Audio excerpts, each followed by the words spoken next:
বেনাপোলের বিপরীতে ভারতের পেট্রাপোল বন্দর ও কাস্টমসে লিংক অনলাইন সিস্টেম কাজ না করায় বাংলাদেশের পণ্য আমদানি ও রপ্তানি বিঘ্নিত হচ্ছে। ফলে পেট্রাপোল বন্দরে পণ্য জট দেখা দিয়েছে।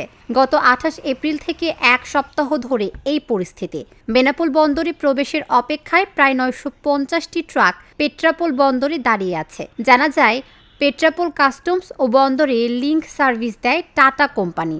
গত ২৮ এপ্রিল সোমবার দুপুরে ঝড়ের পর লিংক সমস্যা দেখা দিয়েছে। টাটার কলকাতা অফিস সমস্যার সমাধান করতে পারেনি।